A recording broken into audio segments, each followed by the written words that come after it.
હું છું આપની આજની હોસ્ટ ઉષા ભાટિયા અને આજે આપણે એક એવી વ્યક્તિને મળવા જઈ રહ્યા છીએ કે જેને પોતાના જીવનમાં ખૂબ જ પ્રગતિ કરી છે અને ખૂબ જ મહેનત કરી છે.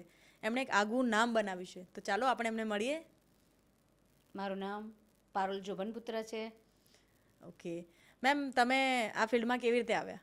એકચ્યુઅલી હું સિંધુ ભવન ગઈ હતી. ત્યાં એક મારા નેબર હતા, ઓકે. રિદ્ધિબેન કરીને.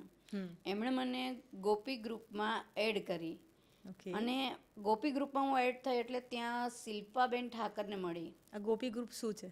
ગોપી ગ્રુપ એકચ્યુઅલી એક અમારું સર્કલ આખું છે કે જેમાં ઓનલી Females. લેડીઝ જ છે Okay. બધા. અને એમાં ગોપી ગ્રુપમાં હું એડ થઈ એટલે શિલ્પાબેનને મળી. શિલ્પાબેન થ્રુ હું હેતલબેનને મળી. હેતલબેનના કોન્ટેક્ટમાં આવીને એમણે હું ટ્રસ્ટ ચાલે છે એ મેં સાંભળ્યું એટલે મને એમ થયું કે કંઈક આ દુનિયામાં કરીને જઈએ. કેમ કે Okay. પૈસા તો સાથે આવવાના નથી. મારે મારું નામ કરવું છે. જે પુણ્ય કર્મ જે કરીશું પુણ્ય એ જ કરવું સાથે છે એ મારી આવવાના છે. જાતે હું કરી લઉં. યસ. તો મેં એમનું ટ્રસ્ટ જોઈન કર્યું. ઓકે.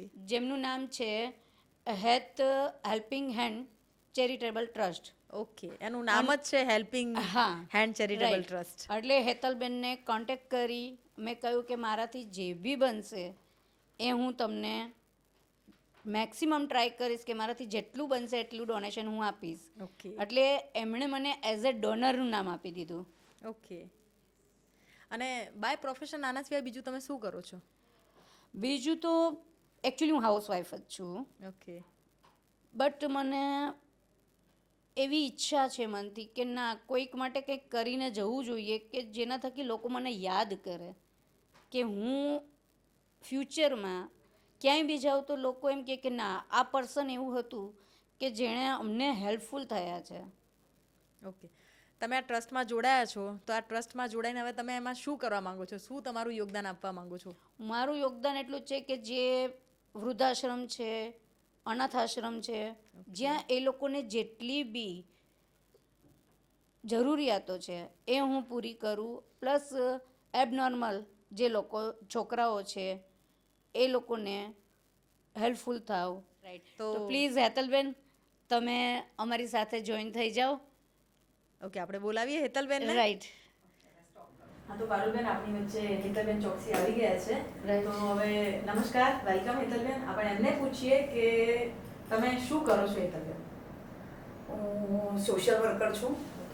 ઘણી બધી સંસ્થાઓ જોડે જોડાયેલી છું અને મારું એક ટ્રસ્ટ છે હેત helping hand charitable trust. Okay. હવે તમે મને એમ કહો કે આ ટ્રસ્ટ શરૂ કરવાની તમને આમ ઈચ્છા કેમ થઈ? ઘણી બધી સંસ્થાઓમાં મેં કામ કરી ચૂક્યું, ઘણી બધી જગ્યાએ મેં યોગદાન આપી ચૂક્યું, પણ એવું સેટિસ્ફેક્શન ના થયું. એટલે મારી ટીમ જે મારી જોડે લગભગ 2016થી છે, અમે લોકો એક દિવસ બેઠા હતા અને પછી વાતમાંથી વાત નીકળી કે આપણે આપણું ટ્રસ્ટ કરીએ તો બેન. તો અમે લોકો પછીથી ડિસાઈડ કર્યું કે ટ્રસ્ટ ખોલીએ. અને તમને પારુલબેનને આવા જોઈન કરવાનું મન કેમ થયું? પારુલબેન જે અમને ગોપી ક્લબમાંથી મળ્યા છે. ગોપી ક્લબમાં બહુ જ એમનો સરસ જે પાડો કહેવાય, એમનું જે સપોર્ટિવ જે કહેવાય ને અમારા ગોપી ક્લબમાં, એ બહુ જ સરસ એમનું કામ જોયું, મેં એમનું સપોર્ટ જોયું અને વાતમાંથી વાત નીકળી કે અમારે ટ્રસ્ટનો એક પ્રોગ્રામ કરવો છે. તો તરત બેનનો કોલ આવ્યો કે બોલો ને બેન, શું કામ છે તમારે? હું ઓલવેઝ સપોર્ટિવ બનીશ તમારી જોડે. તો એ કારણે મેં એમને જોડ્યા. તમને એમનો મેસેજ જોઈને એમ થયું કે ના, આ બેન ખરેખર આપણા જેવા છે અને આપણને સાથ સહકાર આપી શકે એવા છે, એટલા માટે તમે એમને વાત કરીને એમને જોઈન કર્યા. પણ બહુ સારું કામ કર્યું છે તમે કે સૌથી પહેલા તો તમે એમની ઈચ્છા પૂરી કરી છે. એટલે હવે આગળ તમારી શું આશાઓ અને અપેક્ષાઓ છે આ ટ્રસ્ટ પ્રત્યે? આમાં તો તમને ખબર છે કે ટ્રસ્ટનું કામ સેવાનું જ હોય છે. એટલે મને એમ થાય છે કે ના, ઘણા બધા માણસો જોડાય, જેવા પારુલબેન છે જોડાયા નિસ્વાર્થ ભાવે, અમારા ડોનર બન્યા. તો હું એમ નથી કહેતી કે તમે એઝ અ ડોનર જ બનો, કંઈ તમે અમારા જોડે જોડાઓ કે અમે સેવા કરીએ છીએ તો તમે પણ થોડુંક પુણ્ય કમાઓ. એ માટે જ આ ટ્રસ્ટ અમે લોકોએ ખોલ્યું છે.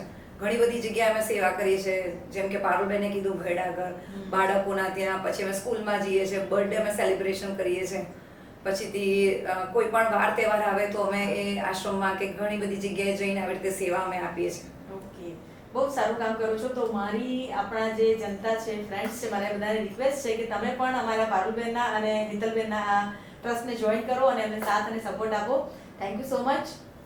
નમસ્કાર. નમસ્કાર.